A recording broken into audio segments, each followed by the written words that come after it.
This lesson examines how students communicate their own ideas regarding a concept or issue for a particular audience. Communication is at the heart of all human interaction. In the 21st century, developing technologies have created new opportunities for communication that is spoken, written, visual, or multimodal, in print or digital forms, and with broader reach and fewer barriers than ever before.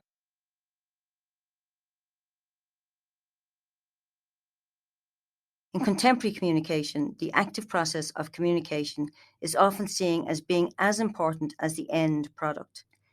Nevertheless, digital capture and publication of even informal communications mean that those products persist longer and disseminate wider than ever before. All future roles need to be able to communicate clearly and persuasively with a variety of audiences and subjects. As a result, the need for effective communication is no longer confined to language classes and journalism careers. It is important for students in all areas of academic study and in future roles that range from office worker to lawyer to scientist, for them to be able to communicate clearly and persuasively with a variety of audiences and subjects. There are different ways to communicate and a range of skills which need to be developed in order to communicate effectively. The clearer we are about how we want our students to communicate their ideas and how this communication should be shaped for different audiences, the better. This will inform the design process and will also help us to define the type of skills that are necessary to develop in order to communicate effectively. We need to ask ourselves questions about the opportunities we design for students to communicate their ideas regarding a concept or issue, how they support this communication with evidence, and if their communication has been designed with a particular audience in mind. Answering these questions will inform the design process for the learning activity. Perhaps it would be useful to break down each of these questions.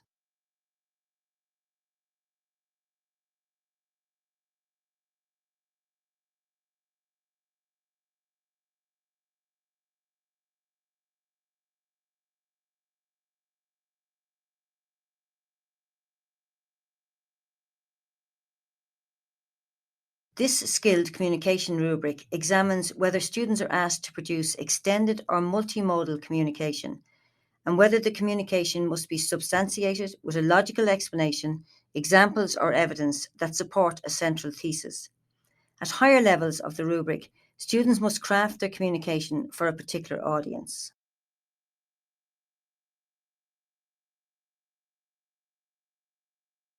Twenty-first century communication can take many different forms.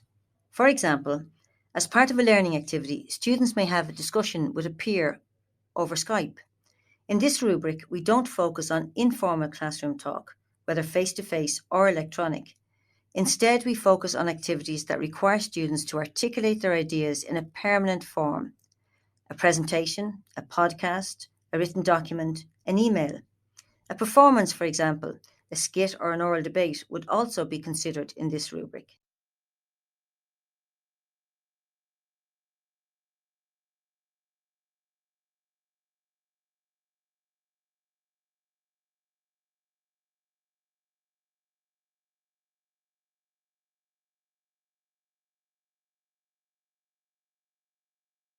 We recognise that less formal conversational media are also very important aspects of communication. However, effective uses of Skype will have an outcome related to the learning goals of the activity. For example, do students produce a summary of what they've learned through Skype, or build that learning into the final product that they are creating? So what this rubric does is evaluate the skilled communication requirements of the product or outcomes of the student's work. Is the communication extended, multimodal, substantiated, and designed with a particular audience in mind? To begin, what do we mean by extended communication? Extended communication is required when students must produce communication that represents a set of connected ideas, not a single simple thought. In written work, extended communication is the equivalent of one or more complete paragraphs rather than a sentence or phrase.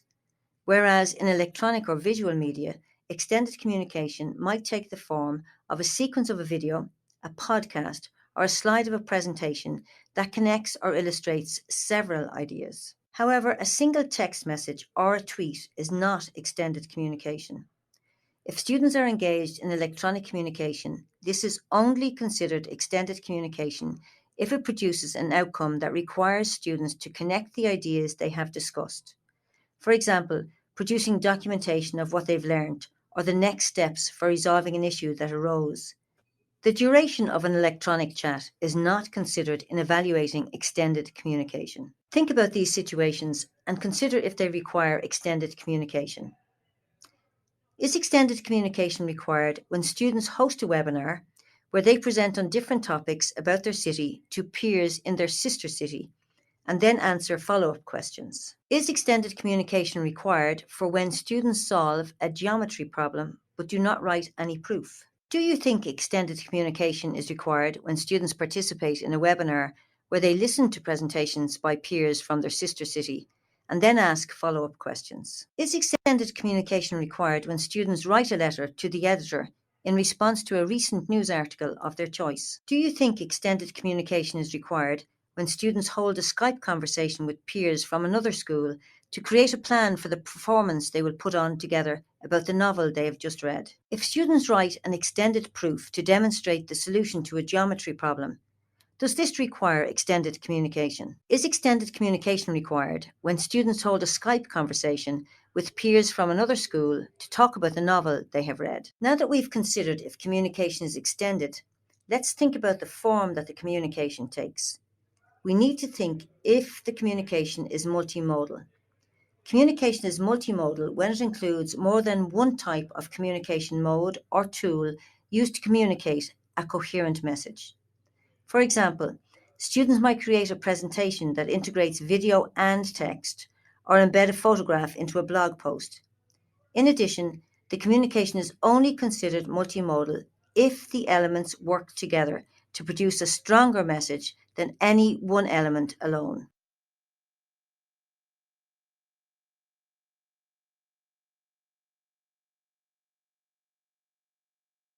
If the learning activity offers students the opportunity to choose the tool or tools they will use to communicate, we consider it to be a multimodal communication opportunity. Now think about the following situations to determine if the communication is multimodal. Is the communication multimodal when students create a print, radio, or television advertisement for their new invention? The learning activity is designed by the teacher to allow the students choose what type of media they wish to use. Is communication multimodal when students produce a podcast on a hurricane for their journalism class, including a written script and the final audio podcast? The story is the same whether written out in the script for the podcast or spoken in the podcast. Are the different media used to enhance the content of this communication? If students create a radio advertisement for their new inventions, but the learning activity does not offer students any choice regarding the type of media, is this communication multimodal? If students write lab reports about their science lab on density of matter, including narrative text and visual evidence of what the students saw in their experiment, for example, drawings or screenshots of real-time data displays, is this communication multimodal when the learning activity requires multiple modes of media to work together for a more complex description of the experiment? Is this communication multimodal when students produce blog posts on a hurricane for their journalism class, including a written description of the conditions and additional audio or visual media? The learning activity requires multiple modes of media to add depth to the students' descriptions. Is this communication multimodal when the learning activity requires students to write lab reports which include just narrative text about their science labs on the density of matter? In a journalism class, students produce a podcast on a hurricane, including a written script and the final audio podcast. However, the story is the same whether written out in the script or spoken in the podcast. This is an example where the multimedia are not used to enhance the content of the communication.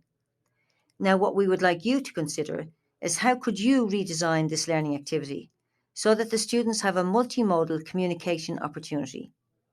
We would encourage you to join the discussion to share your views and ideas about this task redesign with others. Let's move on to discuss another idea about developing skilled communication skills, which involves supporting evidence. Communication requires supporting evidence when students must explain their ideas or support their thesis with facts or examples. The evidence should be sufficient to support the claim that the student is making.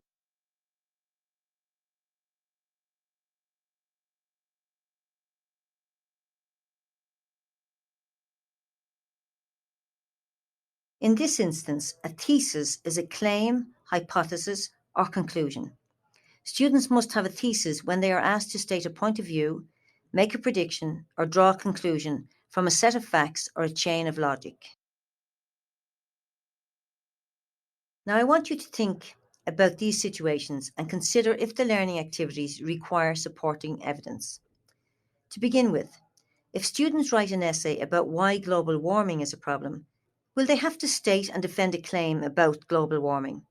Will this require them to provide supportive evidence? If students must describe the derivative of a mathematical equation and explain the logic that brought them to this conclusion about the equation, is supporting evidence required? Is supportive evidence required when students must write a blog post about the main themes from Alice in Wonderland with examples from the story to illustrate their point? If students must derive a mathematical equation and compute the equation without explaining their logic, is supportive evidence required for this type of communication? In this example, where students must write a journal entry from the perspective of a slave describing their daily life with historical accuracy, do students have to state or support a perspective? If so, do they have to provide supporting evidence? Is supportive evidence required when students write an essay about global warming? Will they have to state and support a claim, hypothesis, or conclusion? Or in this situation, can they complete this activity by providing just a set of facts? If students use Microsoft Community clips to video themselves solving a mathematical problem, including both the steps they took and their reasoning, does this learning activity require the students to explain both their process and their thinking? Is supportive evidence required when students use Microsoft Community clips to video themselves solving a mathematical problem and stating the steps they took? The students are not required to narrate their reasoning process. So do they have to provide supportive reasoning? Consider this learning activity, where students must write a journal entry from the perspective of a slave. They must describe their day with historical accuracy. However, the learning activity as it's currently designed does not require students to state or support a perspective about their imagined life. Now, what we would like you to consider is how you would redesign this learning activity so that the communication does require supportive evidence, and in such a way that the students must explain their ideas or support their theses with facts or examples. We would encourage you to join the discussion to share your views and ideas about how to redesign this task. So far, we have discussed extended communication, multimodal communication, and supportive evidence. Now we will discuss the final idea about developing skilled communication, which is focused on students designing their communication for a particular audience, when they must ensure that their communication is appropriate to the specific readers, listeners, viewers, or others with whom they are communicating.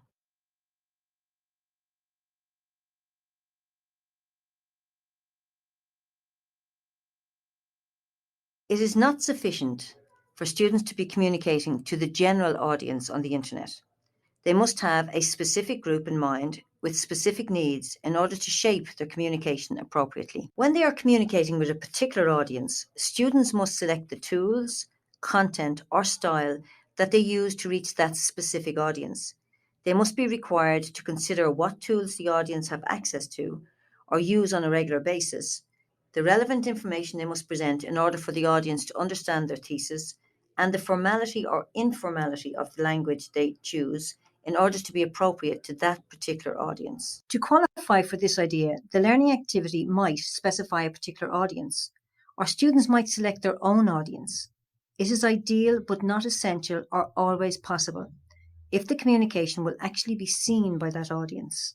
When designing learning activities, the requirement is that students have the opportunity to develop their communication with that audience in mind.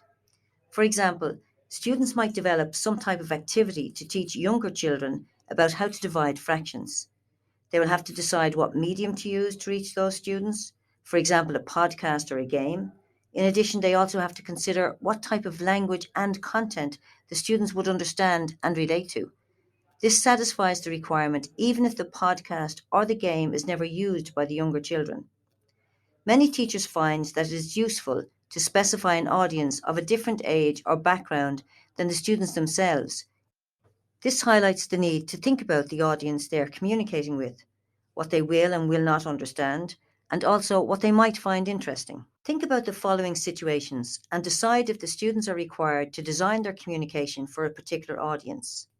Students must create a video about their school using appropriate imagery and evidence to welcome the incoming students. To do this successfully, students must design the video to help the incoming students feel welcome and enthusiastic about attending the school for the next school year. In comparison, if students are asked to create a video about their school using appropriate imagery, etc., is there a specific audience or purpose for this video? Are they required to design their communication for a particular audience? Now consider a situation where students must write a letter to a company suggesting improvements to a product. Will they have to consider the arguments and perspectives that will be most compelling to that company? Are they communicating to a particular audience? In this example, students must do a rocks and minerals science project. The learning activity requires students to communicate a central finding, include rock and mineral samples, narrative text and/or audio information. Students then have to submit the project to the teacher only. Do they have to consider any particular audience when working on their project? Look again at the learning activity where students must do a rock and minerals science project. The learning activity requires students to communicate a central finding, include rocks and mineral samples, narrative text and/or audio information. However, the students had to submit their project to the teacher only, so they did not have to consider any particular audience.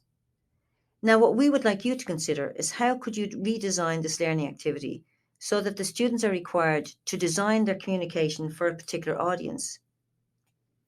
For example, students could be asked to design a rocks and minerals exhibit for the town library. The learning activity would then require students to communicate a message through the exhibit, which must include rocks and mineral samples, different media presenting information to capture the visitors' interests, and take-home pamphlets for exhibit visitors. So by redesigning the learning activity in this way, students have to design their communications to be appropriate for a particular audience. We would encourage you now to join the discussion to share your views and ideas about other ways to redesign this learning task. In this lesson, we have discussed some of the big ideas about skilled communication and what it could look like in the classroom. In the next lesson, we will introduce a framework which outlines the different types of skilled communication and examine how this framework could be used to help design learning activities to develop your students' capacity to communicate skillfully.